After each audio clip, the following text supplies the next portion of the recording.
How are you, my friend? I hope everything's good. This is Tarek Helal. Today I'm discussing John Grisham's The Partner. I forgot the book. Wait a sec. Here is the book. I got this book for like £100. It says right here, £100. Got it really back in the day, a few years back, a lot of years back. Yeah, and now it's worth a lot more than that. Anyway, it looks like destroyed because I know I abused it, because I really wanted to finish it quickly, and I was tired of not breaking the spine of books. I was tired of not treating the book as it's supposed to be treated, which is you're supposed to abuse it so you can like feel comfortable around it and just end it, read it. Yes. Anyway, so John Grisham is a very famous American author who is specialized in legal thrillers. Originally he's an author. He's from Arkansas. He worked as a lawyer for some time, around a year, and he gained a lot of experience. And what's special about this guy, he's not just a bestseller, he is specialized in writing legal thrillers, and this is the good part, he only writes about things he knows, which unlike a lot of people do, where they write about things they can imagine. That's why some plots are not really that good in other books. Are John Grisham, he only writes about things he knows, he studied well, he actually practiced, and he said a lot of his writings are inspired from cases he actually worked on. Okay, cool. So he wrote many legal thrillers. This is not his most famous, but it's the bestseller. And John Grisham, this is John Grisham. Of course, he doesn't look so good. Yeah. Anyway, he wrote The Firm, which was very famous, and then he wrote The Partner. So to the story then. Spoiler alert. It's basically about a guy whose name was Patrick Lanigan. Yeah, Patrick Lanigan was a part of a firm or a company, a consortium actually.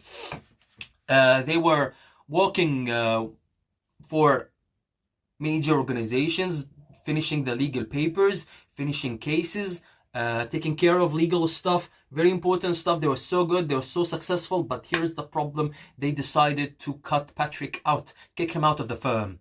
Yes, so when he knew that, because he was a bit paranoid, he was so young, he was only 27, he hated his life, he hated his wife, he hated his job, and above that, he learned that his wife is betraying him with her high school sweetheart, and his fellows at the company wanted to kick him out. So what did he do? He decided to steal most of the money that was that the company got out of a case from that has something to do with nuclear submarines that the government was involved in, which it was around $90 million. And he stole that money, sent it outside, sent it abroad, and then he changed his name, faked his death, and went to Brazil for 4 years. Everyone thought that he was dead until one day he was busted. He met a woman who she thought she loved him, or that's what he thought. He thought that she loved him. He loved her to a certain bit. Of course, certain extent, it doesn't really say, but they trusted each other. They worked together. They believed they can do this thing, and they actually did a large part of it. So this was the plan. This is very legal, detailed stuff. This is where this gets interesting. So how did they hide the money? They didn't hide the money like under a bed or in a safe. They hid the money in different banks all around the world. And this is the most interesting part. The money kept moving. Yeah, the money kept moving all the time, from bank to bank, from country to country. It never settled. And this is how they kept the money safe. No one knew where this money came from, and no one knew who this money belongs to. This was a nice twist that I liked, yani. Okay, so one day he got caught. And how did he get caught? First, before I tell you how he got caught, I want to tell you how he remained invisible. He went to Brazil, lived with a cheap Volkswagen and a cheap house. Of course, he kept the money safe via this woman who was also a lawyer, and he had this job, surgery. He did like some kind of surgery to his face to make him look different. He was overweight before he vanished, so he decided that he always stays underweight. So he ran for a lot of time. He ran torso naked every day to remain lean, thin, and tanned. Yes? So one day they bust him after looking around for a lot of time. Investigators, not just investigators, some sort of like henchmen, like some guy who hired gunmen, yeah, they were sent behind him to search for him. They find him in Brazil.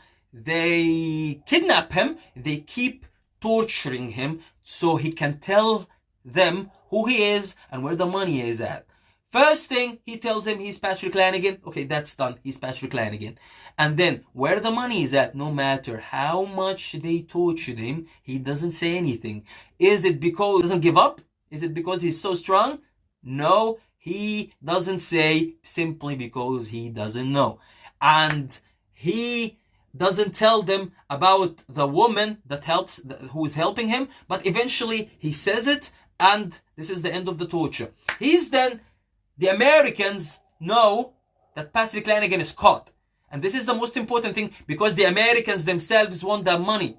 And the American government, they want the money, and they don't want information about the nuclear submarines to be in public. So they chase the chasers who chased Patrick down, and they told him, you have to bring Lanigan back to America. This is serious. Yes. Who told them about that Patrick Lanigan was caught? It was the woman who was working with Lanigan. They had this some kind of emergency plan. Whenever something happens, boom, they tell the government. So the government saves him out of the hands of the consortium's henchmen, who were Patrick's older partners in the company. Anyway, he gets shipped to America. He gets hospitalized. He gets imprisoned. He meets his old friend, a very old guy, a very friend from years back, who was a very good lawyer as well. His name is Sandy. Yeah, I remember now. His name is Sandy. Cool.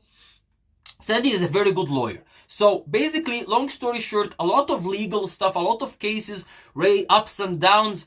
One thing that's really important for the drama, his older wife, was so upset that he was still alive. She really hoped he died, because she got a lot of money out of his life insurance after everyone thought he was dead. But now that he's alive, the bank wants the money back. And she doesn't have it because she spent it with her boyfriend and her kid. So she decides with her boyfriend that they should kill Lanigan so he can remain dead, and they remain with the amount of money. Long story short, he doesn't succeed in killing him because he's busted. Lots of back and forth movement. Many people want the 90 million, and many people want Lanigan dead. Some people want Lanigan alive. He has lots of old friends, and this is where things get a bit interesting into the psyche and the complexity of Lanigan's character. Many critics say that Lanigan is one of the most Grisham's complex and psychologically complex characters in Grisham's writing. Is he right? Is he wrong? Is he justified or not? Yes. This is where it gets interesting, because he did a lot of mistakes. He did a lot of mistakes. He betrayed a lot of people. He manipulated a lot of people. Yes, he was at a dead-end job. He was betrayed by his wife. He was betrayed by his colleagues. But is he a good man? This is actually a question that you should say. Is he a good man? I don't think he is. But is he justified? Maybe he is, because everyone was cheating. Why doesn't he cheat as well? Yeah? So this is something we can think of later. Anyway, so he had $90 million, and there was a lot of people involved. The government, the consortium, his wife, her boyfriend, the lawyer Sandy himself, the woman, the mafia that was hired by the consortium so they can blackmail the woman and Sandy, the lawyer, and Patrick. It's very complicated. So what does Sandy do? He gathers everyone in a big meeting after lots and lots of pages of chases and legal stuff. He gathers everyone and says, you get the money, you get like few $1,000s, you get few $1,000s, we pay back the government the money, the consortium gets the money, everyone is happy. You can do this, I can do that. It's very complicated, very detailed. If I keep talking about it, it will take so much time, and personally I got a bit confused because it's very legally detailed. Anyway, long story short, Patrick, Sandy, and the woman, they managed to get away with some money. Patrick and the woman get to keep $1 million, and escape away from America. Sandy gets like $100,000 or $150,000, which is really good for one case, and everyone is happy. Lanigan case drops. He doesn't get into prison. He doesn't get killed. He doesn't get tortured anymore. He's in good health. His wife is happy and lives alone. He's going to Europe to live with the woman with the $1 million. And this is where it gets interesting. He doesn't find the woman. The woman betrayed him. She took the money. She took the $1 million and escaped. She left him for dead in Europe with no money. He keeps thinking that he got betrayed again. He got betrayed like he betrayed a lot of people. So he decides that he will just go back to Brazil, his favorite country, and live as an English teacher. Pretty bad, yeah? John Grisham is very well known for his fast-paced writing. It's very interesting to listen to this guy, to read to this guy. It's really good. It's really a page flipper. You just go through it really quickly. It's really fun. I took some time reading it, but I really enjoyed the last bits. It was really exciting, really detailed.